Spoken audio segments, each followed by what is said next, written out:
اللہ اپنی زیارت سے، اپنے کلام سے اپنی زیارت کروانے کے لیے عرش بری پر اٹھا رہا ہے۔ میرا نبی، میرا رسول، میرا پیغمبر مکہ کی دھرتی سے اوپر آسمانوں کی طرف جا رہا ہے۔ اب تاریخ نے جہاں یہ اصول ہمیں بتایا کہ معراج کے 3 عقیدے ہیں۔ کتنے عقیدے ہیں؟ یہ یاد رکھ لیں، کوئی بھی پوچھ سکتا ہے۔ میں نے معراج کے سفر کے بارے میں بتایا کتنے سفر کے حصے ہیں۔ معراج کے عقیدے کتنے ہیں؟ پہلا عقیدہ ملحد لوگوں کا ہے، جس میں معتزلہ یہ لوگ بھی شامل ہیں، تیزی لوگوں کا عقیدہ ہے۔ دوسرا عقیدہ مشرکوں کا ہے، اور تیسرا عقیدہ ہم اہل سنت والجماعت کا ہے کہ آقا کس طرح دنیا کی سرزمین کو چھوڑ کر آسمانوں پر کیسے پہنچے ہیں۔ توجہ کرنا میری طرف، ملحدوں کا، معتزلہ کا، یعنی تیزی لوگوں کا عقیدہ یہ ہے کہ آقا عرش بری پر نہیں گئے، بلکہ رات کو نبی نے خواب دیکھا، صبح اٹھے، صحابہ کے سامنے بیان کر لیا، اور مولویوں نے اس قصے کو گھڑ کر لوگوں کو بتا دیا۔ یہ میرے نبی کا معراج ہے کہ آقا معراج پر، بولو آقا معراج پر نہیں گئے، سارے بولو آقا معراج پر نہیں گئے۔ انہوں نے کیا کہا کہ خواب دیکھا، صبح اٹھے، صحابہ سے بیان کیا، اور اس واقعے کو علماء نے گھڑ لیا اور لوگوں کو بتا دیا۔ ان کا عقیدہ یہ ہے کہ آقا عرش بری پر معراج کے موقع پر نہیں گئے۔ دوسرا عقیدہ مشرکوں کا ہے، یہ کیا کہتے ہیں کہ ہم مانتے تو ہیں کہ نبی معراج کے موقع پر، معراج پر، عرش بری پر اللہ کے پاس تو پہنچے ہیں، لیکن جب آقا مکہ المکرمہ کی دھرتی پر تھے تو ان کی شکل انسانی تھی، جب عرش بری پر پہنچے ہیں تو نعوذ باللہ فرشتوں کی شکل اختیار ہے۔ پھر فرمایا کہ جب سدرۃ المنتہا تک جبرائیل علیہ السلام چھوڑ دیا، ساتھ دینا چھوڑ دیا، تو سدرۃ المنتہا سے عرش بری پر نعوذ باللہ کہ اللہ کا رسول الہی شکل اختیار ہے، یعنی خدا کی شکل اختیار ہے۔ سب کہو سب کہو نعوذ باللہ۔ یہ کس کا عقیدہ ہے؟ بولو، مشرکوں کا عقیدہ ہے کہ یہ یاد رکھیں۔ اور تیسرا عقیدہ ہم اہل سنت والجماعت کا یہ ہے، یعنی سہروردیوں کا، یعنی حنفیوں کا، یعنی حنبلیوں کا، چشتیوں کا، قادریوں کا، تمام قرآن پڑھنے والوں کا، امت محمدیہ سے تعلق رکھنے والے ہر آزاد آخر والے مسلمان کا حدیث رسول اللہ سے محبت کرنے والوں کا یہ عقیدہ ہے کہ آقا جس میں اطہر انسانی کے ساتھ جس میں اطہر انسانی کے ساتھ مکہ المکرمہ کی دھرتی پر تھے، اسی جس میں اطہر انسانی کے ساتھ معراج کیا، اپنے رب کے پاس سے بری کر دیا۔ سبحان اللہ، سبحان اللہ۔ کہنے والا کہتے ہیں کہ نوری لباس پہنا ہے، کہنے والا نے کہا کہ نوری کیوں کیا پہنا ہے؟ تو پھر تو جھوٹوں کا کمال ہے، پھر تو نبوت کا تو کمال ہی نہیں ہوا، پھر تو جسم کا کمال ہے تو ان کو لے کر چلے گیا۔ یہ ان کا عقیدہ ہے؟ نہیں، ہمارا عقیدہ یہ ہے کہ جو جھوٹے مدینہ کی سرزمین میں، جو جھوٹے مکہ المکرمہ کی سرزمین میں، جو جھوٹے طائف کی سرزمین میں میرے نبی کے پاؤں مبارک چڑھے، اور جو لباس مکہ کی دھرتی پر میرے نبی کے جسم پر تھا، جو لباس مدینہ کی سرزمین پر میرے نبی کے جسم پر تھا،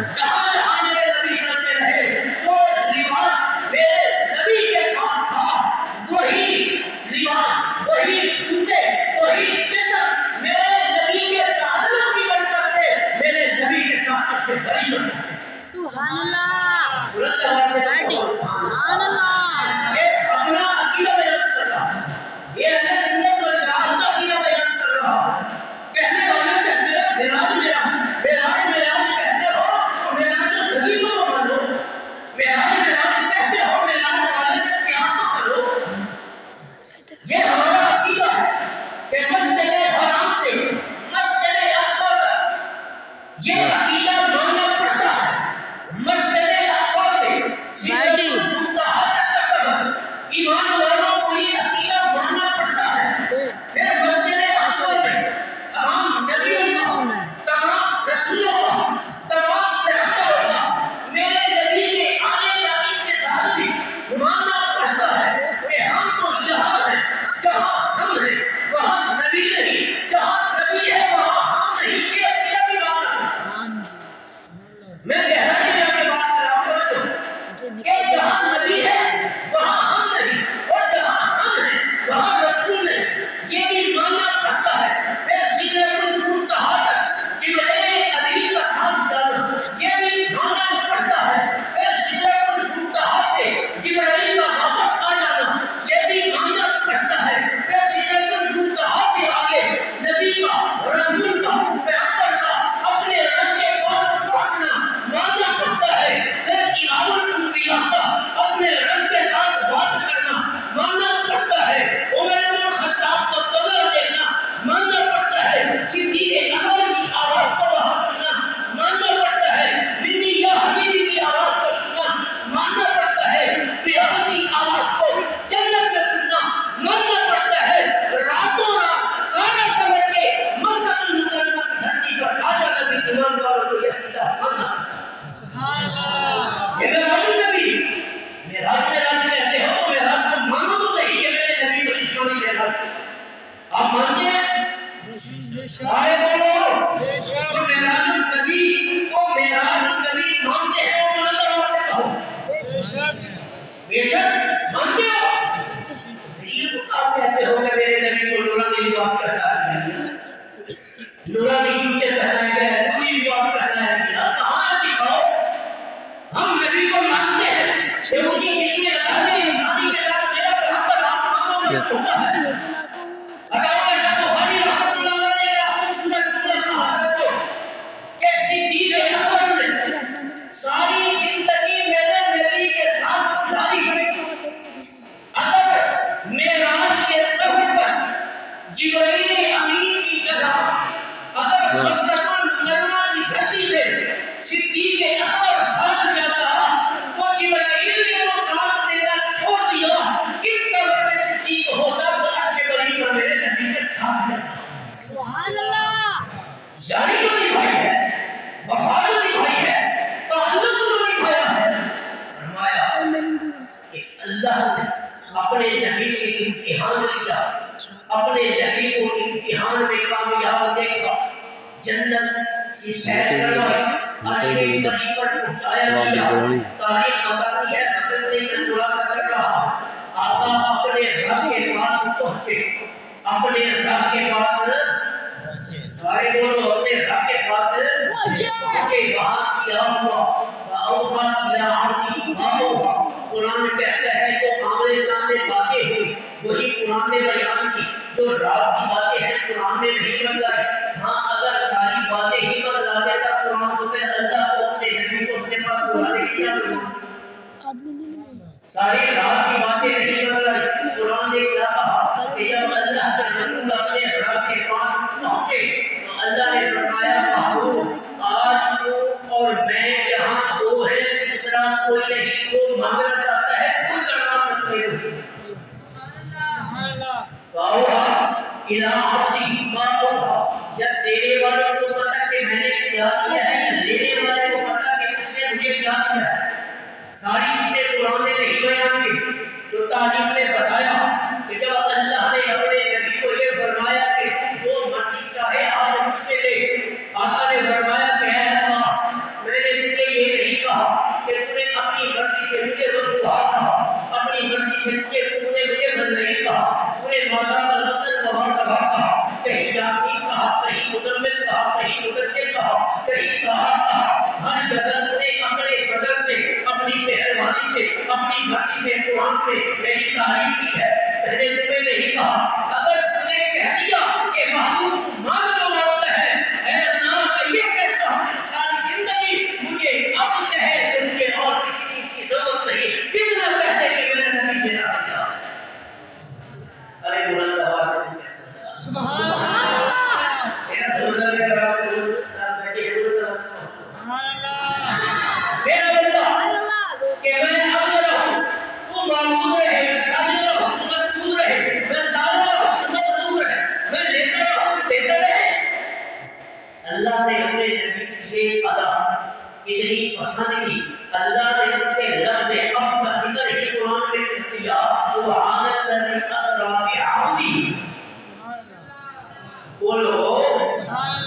في عقله ليلا من المسجد الحرام إلى المسجد الأقصى الذي باركنا حوله لنريه من آياتنا إنه هو السميع البصير. اللہ نے اس کا تذکرہ قرآن میں بیان کر دیا. یہ تاریخ نے بتایا کہ اللہ نے اپنے نبی کو وہاں پہنچ کر کیا کچھ لیا. حدیث میں ہے، قرآن بتا رہا ہے کہ اللہ نے جب اپنے رسول کو، اپنے پیغمبر کو، اپنے نبی کو عرش بری پر بلایا تو اللہ نے کہ نبی کو فرما رہے ہیں کہ جب معراج کی رات میں عرش بری پر اپنے رب کے پاس پہنچا تو اللہ نے مجھے سورۃ بقرہ کی آخری آیات کی آنکھوں میں عطا کی. سبحان اللہ. بلند آواز سے سبحان اللہ.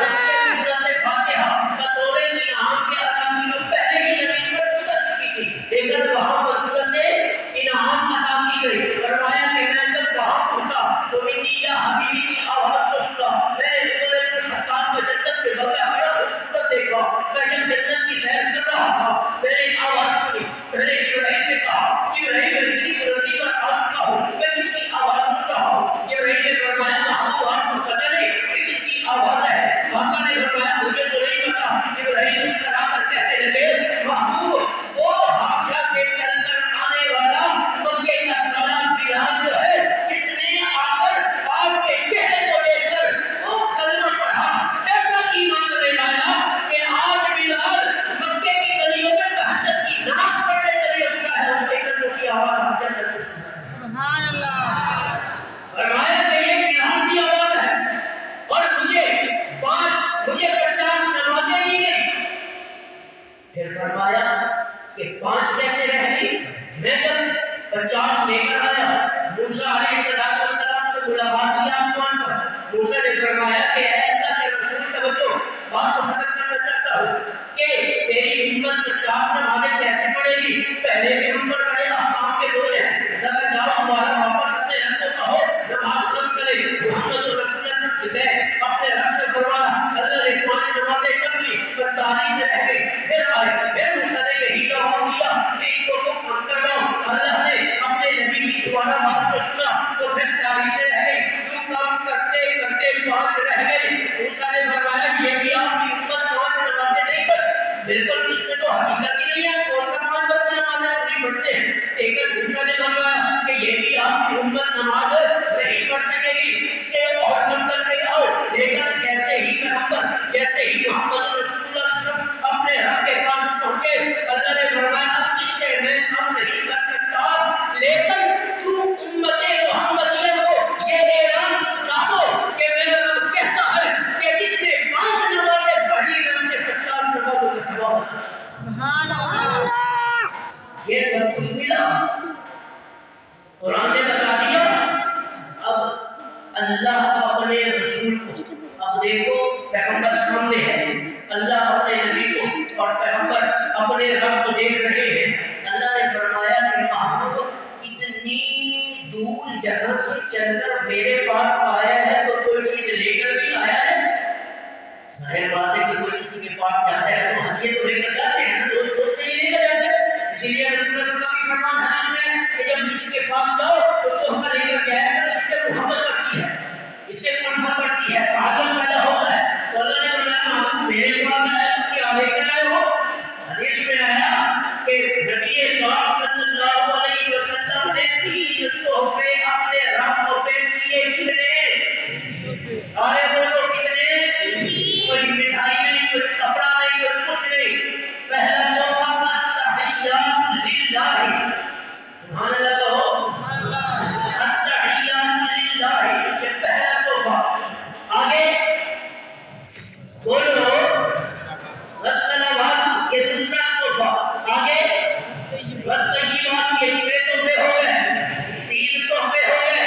فرشتے اس منظر کو دیکھ رہے ہیں، اس تقریب کو دیکھ رہے ہیں کہ کیسے قریب دوست ہے کہ نبیوں کا نبی تحفے میں یہ کچھ دے رہا ہے اور کہہ رہا ہے اے اللہ میری زبانی کی باتیں بھی تیرے لیے، مالی عبادت بھی تیرے لیے اور فوری عبادت بھی تیرے لیے ہے.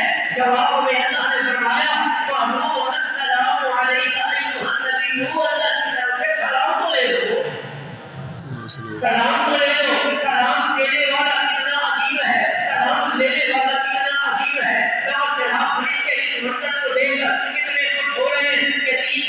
دیے جا رہے ہیں، واپس 3 تحفے مل رہے ہیں۔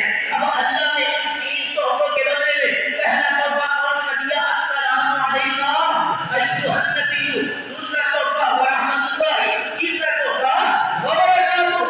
جب محبوب نے 3 تحفے دیے، اللہ نے فرمایا دے دو یہ بھلایا۔ آقا نے فرمایا اکیلا میں یہ تحفہ لے کر کیسے جاؤں گا؟ کیا میرے زندگی کے اندر کا اس میں حصہ نہیں ہے؟ ارے اللہ کتنے 5000 فٹ کی بلندی پر غار سور میں مجھے اپنے کندھوں پر اٹھا کر لے جانا، اس صدیق کا کوئی حصہ نہیں ہے، اس فاروق اعظم کا کوئی حصہ نہیں ہے کہ جس نے 11 لاکھ منور پر اسلام کا پرچم بلند کرنا ہے، اس عثمان کا حصہ نہیں ہے کہ جس نے قرآن کی آخرت کی جان دینی ہے، اس علی المرتضیٰ کا حصہ نہیں ہے کہ جس نے خیبر کے دروازے کو اکیلا اٹھا کر پھینک لینا ہے، کیا ابو ہریرہ کا حصہ نہیں ہے، امام اعظم ابو حنیفہ کا حصہ نہیں ہے، مجدد البخاری کا نہیں ہے۔ اللہ نے فرمایا محمود پریشان ہوتے ہو، السلام علیکم وعلی عباد اللہ الصالحین۔ محمود تو کیا کہے گا؟ قیامت تک تیری آنے والی امت کو بھی اس کے نام میں شامل کر دیا۔ میں نے رب کو دیکھا ہی نہیں، انعام مجھے دے دیا، آپ نے رب کو دیکھا ہی نہیں، انعام مجھے دے دیا۔ اب فرشتے جب 3 تحفے لے کر دیکھ رہے ہیں، 3 تحفے دے کر اللہ نے فرمایا فرشتوں گواہی دو کہ میں نے اپنے محبوب کو 3 تحفے دیے، تاکہ محبوب نے بھی مجھے جواب میں 3 تحفے دیے، گواہی دو تاکہ کوئی انکار نہ کرے۔ اب فرشتے گواہی کیسے دے رہے ہیں؟ اشہد ان لا الہ الا اللہ و اشہد، ارے بولو اشہد ان محمدن، بس یہاں تک فرشتوں کی زبان ہو گئی۔ اللہ نے فرمایا آگے اللہ نہیں بولتے، فرمایا کہ وہاں اب طلب آ رہا ہے اتنی بڑی عظیم شخصیت کو ہم کیسے اب کہیں؟ کوئی سمجھنے والا سمجھتا تو میں نے بہت بڑی بات ہے۔ آگے اب طلب ہے، اب کا معنی تو اللہ بھی ہوتا ہے، اب کا معنی تو غلام بھی ہوتا ہے، ہم رسول کو کیسے اب کہیں؟ اللہ نے فرمایا یہ پریشان ہو گئے، کسی نے کیا کہا ہے اب یہ چیزیں اب حقوق چیزیں دیگر اس سراپا انتظار اس سراپا منتظر اب اور چیز ہے، اب حقوق اور چیز ہے، اب اسے کہتے ہیں جو احکام الہی کے انتظار میں ہو، اور اب حقوق اسے کہتے ہیں کہ معراج کی رات عرش جس کے انتظار میں، اب اسے کہتے ہیں جو احکام الہی کے انتظار میں ہو، اور اب حقوق اسے کہتے ہیں کہ معراج کی رات اچھے قریب اس کے انتظار میں ہو۔ اللہ نے فرمایا کہ اب فرشتوں پریشان ہونے کی ضرورت نہیں ہے، اس لیے کہ اب یہ میرے رسول کا انتخاب ہے، وہ رسول یہ میرا انتخاب ہے۔ اب کہو گے تو مصطفیٰ راضی ہو جائے گا، وہ رسول کہو گے تو خدا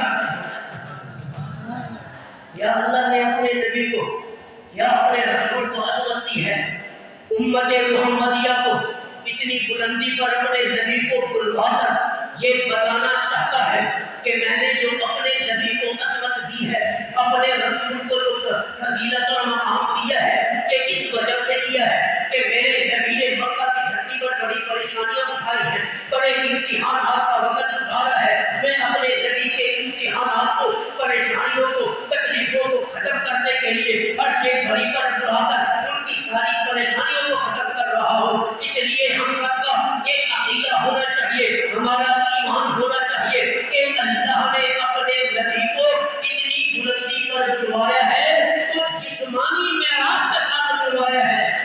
اس کے ساتھ آپ مانتے ہیں نہیں عقیدہ؟ کوئی پوچھے تو کہو کہیں قرآن میں بتاؤ کہ نورانی لباس پہنایا گیا، نورانی جوتے پہنائے گئے، نورانی پگڑی پہنائے گئے، دکھاؤ حدیث میں دکھاؤ۔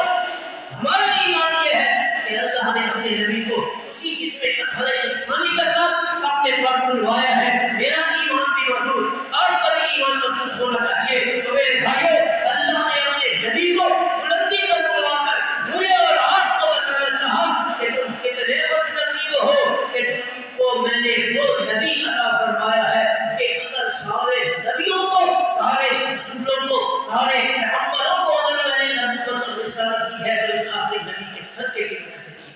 میری دعا ہے اللہ رب العزت ان سب کو ان باتوں کو سمجھتا